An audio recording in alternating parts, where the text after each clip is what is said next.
All right, ready to dive in. Today we're tackling something I bet most of you haven't heard of before.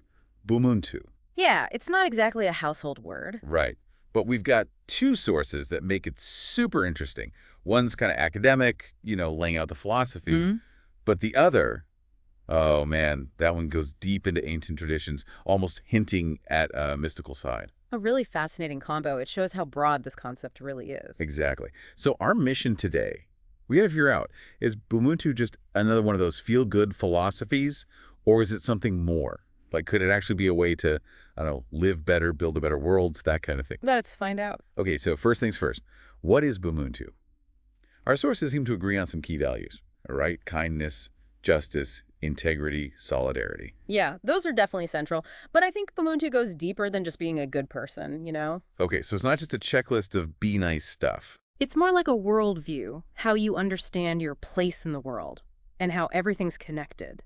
It reminds me of Ubuntu or Mott, those kind of concepts.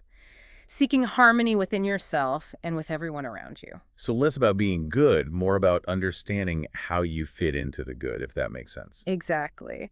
And what's really cool is that Ubuntu isn't static. It's not just a set of rules written down somewhere. Like it's a living thing. Yeah, woven into life through generations, passed down through stories, rituals, just how people interact every day. Okay, so not a dusty old philosophy book then. Yeah. But one of our sources actually calls it a science. And I got to be honest, that makes me kind of skeptical. How can something based on, like, traditions and values actually be a science? It is interesting how they put that, but think of it as the science of living well together, maybe. Ubuntu gives us this framework for understanding how our actions impact everyone else, how we build a society that actually works, that thrives. So less about test tubes and beakers, more about, I don't know, studying people, societies, that kind of science. Exactly. And get this, the source even mentions neuroscience. Studies show that stuff like empathy, altruism, cooperating, those actions actually light up our brains in good ways. Whoa, so there's actual science backing up that being kind makes us better off. It seems like it. And this could just be the beginning of what we learn about the science behind all this. Okay, now that is mind-blowing. But enough theory for now. Let's get practical. Yeah. What does all this actually look like in the real world? Give us some examples. Sure. Our sources have some good ones. Think about a leader who governs wisely and with compassion, always thinking about everyone they lead. Okay, so not a dictator, more like... Someone serving the people, yeah. Or a community that solves problems through dialogue, finding solutions that benefit everyone. Or an education system that teaches kids to care for each other, not just academics. Those are great, but it makes me wonder, do those things create Ubuntu values?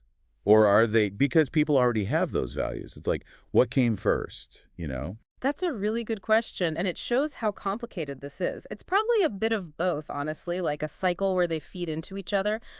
But here's a challenge for everyone listening. Can you spot Ubuntu in your own life? Where do you see these values? And maybe more importantly, where do we fall short? Yeah, good point. Easy to get lost in the idea of it, but the real test is seeing it in action, or not seeing it.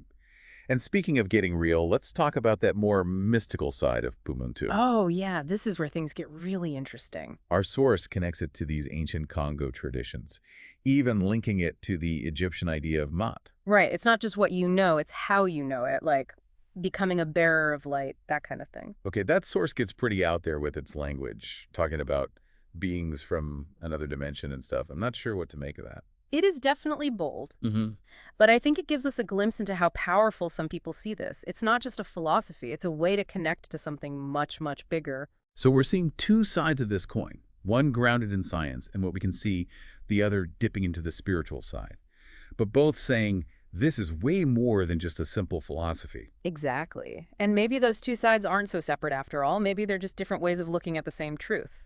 Welcome back. We were getting into some pretty deep stuff about Ubuntu before the break. Yeah, my brain's still buzzing a bit, honestly. The idea that it's not just some nice idea, but could be a whole way of being. Pretty powerful stuff. And that future depends on whether we can actually put these ideas into action. So let's get into how Ubuntu works in the real world. Love it. Our sources had some good examples like that wise leadership thing and communities solving problems together. But can you, paint me a picture? What does that actually look like? Okay, so imagine a leader, right? But they don't just hold power, they embody those Ubuntu values we talked about. Kindness, justice, integrity, being in solidarity with people. So not ruling through fear or force, more like. Leading through empathy, wanting to genuinely serve everyone, they'd prioritize talking things out, working together, really trying to understand what people need. So it's less about top-down authority, more about sharing responsibility, making decisions together. Exactly. And that applies to conflicts, too. A Bumuntu approach wouldn't be about punishment or revenge, but about restoring harmony. So tons of communication, really listening to each other, trying to see things from all You sides. got it. It's a pretty big shift from how we usually do things, where it's all about winning and losing. But Bumuntu isn't about rigid rules. It's about creating a mindset where everyone's well-being matters because we're all linked. Okay, but how do you actually build that mindset? It's easy to talk about lofty ideals, but how do we make them real? Education is huge for that. Both our sources talked about how vital it is to pass those values on, but it has to go deeper than just academics. Right, so not just cramming facts into kids' heads, but teaching them to actually be good humans. Exactly. Imagine a system where character development is just as important as test scores, where kids learn empathy, critical thinking, working together for the common good. Sounds amazing, but also kind of impossible given how our schools work now. Won't be easy, that's for sure. But the cool thing about Ubuntu is it's a living tradition, meaning it adapts. Like it can change with the times. Yeah, it recognizes that everything's connected and uses that to build a more just, compassionate, and sustainable world. Okay, I'm picking up on this interconnectedness theme. Earlier you said it was like a technology of knowing. What did you mean by that? It's such a cool idea, right? It's suggesting that Ubuntu is more than just a list of morals. It's a way of seeing the world. So it's not just the facts you have, but how you use them, how they shape your actions, leading to that harmony we keep talking about. Exactly. And this technology, you don't just learn it from a book. It comes from experience, from looking inward, from really connecting with yourself, with others, with everything around you. That's deep. Sounds like we might have stumbled onto something really profound here. Maybe the key to unlocking this whole thing isn't studying it, but actually living it. I think you're onto something. It's about closing that gap between what we know and what we do. Totally. It's a call to action. But here's where it gets a little daunting. It's like we have this map to a better world, but the journey itself looks long and complicated. Where do we even begin? It's true, the journey's not going to be a walk in the park. But remember, Bumuntu isn't about reaching some perfect utopia overnight. It's like a compass, guiding us through the messiness of life, helping us move towards a future that's just, compassionate, and sustainable. And every journey, even the most epic ones, starts with a single step. So instead of getting hung up on the destination, focus on the journey. Embrace the growing pains, knowing that each step toward those values gets us closer to that better world. You got it. And remember, this journey doesn't require perfection, just a willingness to learn, grow, and strive for something better. Small steps, conscious choices, trusting that even little acts of kindness create ripples that make a difference. That's reassuring, actually. Speaking of journeys, one thing our source brought up that was really interesting is how Bumuntu isn't just an African thing. It's something that speaks to what it means to be human, period. That's a powerful idea. But it makes you wonder, if it's so universally relevant, why isn't it more well-known? Why haven't more people embraced it? Good question. Part of it might be cultural bias, right? Like Western societies often dismiss anything from Africa as primitive or irrelevant. Sadly, that's true. And it goes deeper than that. It's how we think about knowledge itself. We put so much emphasis on science and data that we often overlook the wisdom of ancient cultures and traditions. Which leads to another issue. Language. A lot of these amazing philosophies, Ubuntu included, are rooted in languages and ways of thinking that are really different from what most people are used to. Like trying to translate poetry. You lose something in the process. That's why it's so important to approach these ideas with respect, to really try and understand the deeper meaning beyond just the words themselves. So how do we bridge that gap?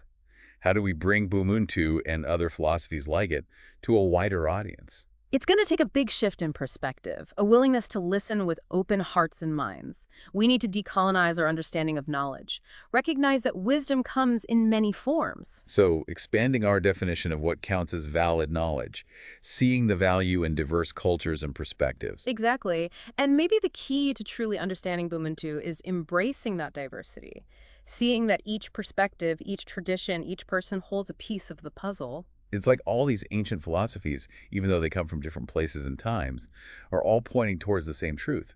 We're all connected, and we need to live in harmony with each other and with the universe. You said it. And maybe that's the most powerful message of Bumuntu. It's a reminder that we're all part of something much bigger than ourselves, and we have the power to choose a path that leads to good. But it all starts with understanding how to access that wisdom. Which brings us back to Ubuntu being a technology of knowing, right? It's about more than just accumulating knowledge. It's about how we use that knowledge to create a more just, compassionate, and sustainable world. You've hit the nail on the head, but understanding is just the first step. The real challenge is putting that understanding into practice. So let's shift gears and talk about how we actually embody Ubuntu in our everyday lives. Let's do it. What are the first steps we can take to bring those principles into the here and now? The foundation is awareness, becoming more conscious of our thoughts, words, and actions, noticing how they line up with, or maybe clash with, those Ubuntu values. So like taking a step back and looking at ourselves honestly. Asking, am I actually living out kindness, justice, integrity, solidarity? Exactly. It's not about being perfect, but about recognizing where we fall short and trying to do better, making a conscious effort to cultivate empathy, compassion, understanding in our everyday lives. Okay, we've got the awareness part down. What's next?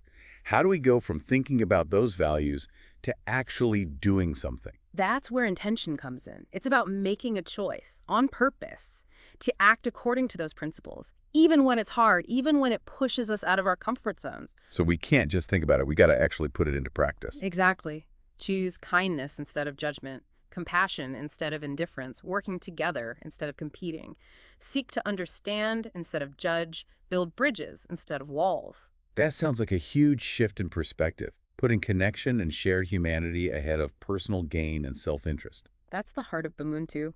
It calls us to move beyond just ourselves and embrace a worldview that sees how interconnected we all are, encouraging us to act in ways that benefit everyone. This is incredibly inspiring, but I got to be honest, it's also a little overwhelming.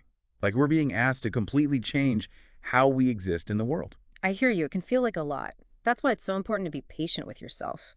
Bumuntu isn't about perfection. It's about progress.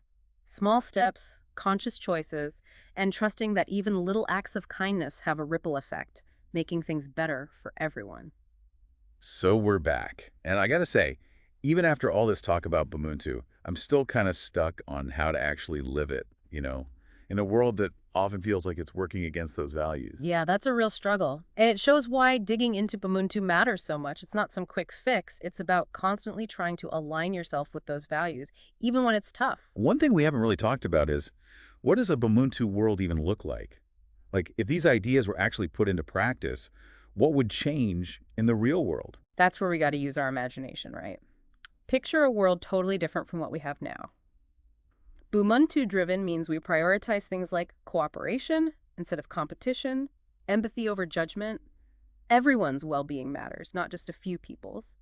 And our systems, how things are set up, would have to reflect that. So it's not enough for just individuals to change. The whole system needs a makeover. What would that look like, practically speaking? Okay, picture this. Education that isn't just about stuffing kids' heads with facts, but about building character, compassion, understanding how we're all connected. Less memorizing, more critical thinking, emotional intelligence, working together to solve problems. So not just creating workers, but raising actual good people. Exactly. And think about healthcare. Imagine it being about preventing people from getting sick in the first place, taking care of the whole person. So less about treating diseases after they happen, more about keeping communities healthy to begin with. Yeah, addressing the root causes, not just the symptoms. Or in politics, Bumuntu would mean everyone gets a say. Real democracy. Less top-down control, more things like citizen assemblies, letting communities make decisions together. Okay, I'm getting the picture. Sounds pretty utopian, though. Yeah. How do you overcome all the stuff that's in the way?